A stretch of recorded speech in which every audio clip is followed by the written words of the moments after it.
اور جو شخص ان چیزوں کی صفائی ستھرائی نہیں رکھتا تو وہ اپنے دل کی صفائی ستھرائی کیا رکھے گا؟ یہ ہمارے دین کا حصہ ہے میرے عزیزوں. حدیث شریف میں آتا ہے، علماء نے لکھا ہے کہ انسان کا لباس اگر اس میں پسینے کی اسمیل آ جائے تو ایسے لباس کے ساتھ نماز پڑھنا مکروہ ہے. ایسے لباس کے ساتھ نماز پڑھنا مکروہ ہے. بہت معذرت کے ساتھ بات آئی ہے تو میں عرض کر دیتا ہوں. اور قرآن کیا کہتا ہے؟ خُذُوا زِینَتَکُمْ عِنْدَ کُلِّ مسجد. مسجد کے پاس جب آؤ تو خوب مزین صاف ستھرے ہو کر کے آؤ، خوشبو لگا کر کے آؤ، اچھا لباس پہن کر کے آؤ. آپ جیسے کسی شادی پروگرام آ رہے ہیں. بعض ہمارے دوست جب صبح فجر کی نماز کے لیے آتے ہیں مسجد میں تو وہ ایسا لباس پہن کے آتے ہیں جس لباس سے وہ واک کرنی ہوتی ہے. میں پوچھنا چاہتا ہوں، کیا یہ واک والا لباس پہن کے وہ بادشاہ کے دربار میں جائیں گے؟ یہ واک والا لباس پہن کر کے کسی شادی یا پروگرام میں جائیں گے؟ اور بعض لوگ سستی اور کاہلی کی وجہ سے گندے سندے کپڑے، تیل لگا ہوا ہے، نہ جانے کیا کیا کچھ لگا ہوا ہے، اور مسجد میں آ رہے ہیں. دوسرا شخص گھن محسوس کر رہا ہے اس کے برابر میں کھڑے ہوں. اللہ گواہ ہے، بعض دفعہ بعض لوگ ایسا کپڑے پہن کے آتے ہیں ان سے اتنی اسمیل آ رہی ہوتی ہے، میں قسم کھا کر کے کہتا ہوں برابر میں سنتیں پڑھنا مشکل ہو جاتا ہے. سنتیں پڑھنا مشکل ہو جاتا ہے. میرے عزیزوں، یہ صحیح نہیں ہے. اللہ کے نبی نے اس سے منع فرمایا ہے. اپنے لباس کو صاف ستھرا رکھو، گھر کو صاف ستھرا رکھو، گلی کو صاف ستھرا رکھو، بستر کو صاف ستھرا رکھو. یہ ہمارا حق ہے، ہمارا دین اسلام ہمیں سکھاتا ہے. اب میں ایک بات آئی ہے تو عرض کر دوں. دیکھیں، دین کی بات بتانے میں کوئی شرم نہیں ہے. بعض لوگ ہیں، ہمارا دین جیسے سر کے بالوں کو صاف کرنے کا حکم دیتا ہے، لبوں کو بہتر کرنے کا حکم دیتا ہے، ایسے ہی ناک جو بال ہیں ان کی بھی خبرگیری کرنے کا حکم دیتا ہے. بڑی معذرت کے ساتھ بعض لوگ، اب آپ دیکھیں گے کبھی ان کے سامنے بیٹھے ہوں تو ان کے ناک کے اوپر اگر آپ کی نظر جائے گی تو ایسے لگے گا جیسے جنگل ہے. بال باہر نظر آ رہے ہیں، باہر بڑے ہوئے ہیں. کیا ہے؟ آپ صلی اللہ علیہ وسلم کے سامنے ایک شخص آئے، صحابی تھے، بکھرے ہوئے بال، داڑھی بکھری ہوئی. آپ نے فرمایا یہ کیا واہیات بنے ہوئے ہو؟ کیا تمہیں صابن اور تیل کنگا میسر نہیں؟ انہوں نے کہا جی ہے. فرمایا پھر میں ایسے نہ دیکھوں تمہیں.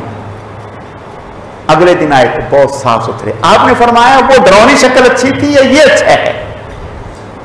میرے عزیزوں، یہ باتیں میں، اللہ آپ کو جزائے خیر عطا فرمائے، آپ سن لیتے ہیں اور میں سنا دیتا ہوں. یہ باتیں کچھ میں اس لیے بھی کہہ رہا ہوں کہ اعتکاف میں بیٹھتے ہیں نا، اعتکاف میں پہلے تو اعتکاف میں ہوتے تھے پردے ہوتے تھے نا. اب پردے ہوتے تھے، پردے میں بند ہیں. اب کیا ہے، اعتکاف میں آ کے بیٹھ گئے، اب لیٹے، جب لیٹے تو یوں ہاتھ کر کے لیٹے ہوئے ہیں. جب یوں ہاتھ کر کے لیٹے ہوئے ہیں تو پتہ چل رہا ہے کہ بغل کے اندر کے جو بال ہیں ان کی کتنا عرصہ ہو گیا خبرگیری کی ہوئی. دیکھو، یہ باتیں میں اس اجتماعی محفل میں اس لیے عرض کر رہا ہوں، اس میں نوجوان بھی ہیں، اس میں دوسرے بھی ہیں، یہ ہمارا دین کا حصہ ہے. اللہ کے نبی نے اس کا حکم دیا ہے، اس کی تعلیم دی ہے کہ اس کو کیسے کرنا ہے، کیسے صاف رکھنا ہے. اس وقت انسان کی شخصیت کتنی عجیب مکروہ لگ رہی ہوگی کہ جب دیکھنے میں اتنا ٹیپ ٹاپ ہے اور اندر کہا یہ ہے. نہیں میرے عزیزو، یہ غلط ہے. اللہ نے ہمیں دین دیا ہے، شعور دیا ہے. ہمارا دین یہ کہتا ہے کہ ہم ان چیزوں کا خیال رکھیں. ہم خود ان چیزوں کا خیال رکھیں گے تو دوسروں کو سمجھائیں گے. اگر خود خیال نہیں رکھیں گے دوسروں کو کیا سمجھائیں گے؟ آپ صلی اللہ علیہ وسلم 8 دن میں اپنی لبیں، اپنے ناخن، ان بالوں کو آپ صلی اللہ علیہ وسلم ان کا خیال رکھتے اور حجامت فرماتے اور اس کا ثواب بتایا ہے. یہ تو بیچ میں بات آ گئی، ہمارا سفر تو لمبا تھا، چلو انشاءاللہ باقی کل اللہ رب العزت سمجھنے کی عمل کرنے کی توفیق عطا فرمائے. الحمدللہ رب العالمین والعاقبۃ للمتقین والصلاۃ والسلام علی سید المرسلین اللہم صلی علی محمد النبی الامی وعلی آلہ واصحابہ وبارک وسلم وصلی علیہ رب اغفر وارحم وانت خیر الراحمین. اے اللہ جو کچھ کہا سنا گیا اپنی بارگاہ میں قبول فرما دیجیے، کمی کوتاہیوں کو معاف فرما دیجیے. اے اللہ ہمارے اعمال میں اخلاص پیدا فرما دیجیے، اپنی رضا نصیب فرما دیجیے. اے اللہ بہکنے سے بھٹکنے سے گمراہ ہونے سے ہماری حفاظت فرما دیجیے. یا اللہ پاک ہم سب کو اپنے نیک اور محبوب بندوں میں شامل فرما دیجیے. اللہم صلی علی محمد کما تحب و ترضى له. سبحان ربک رب العزت عما یصفون وسلام علی المرسلین والحمد للہ رب العالمین برحمتک یا ارحم الراحمین. آمین.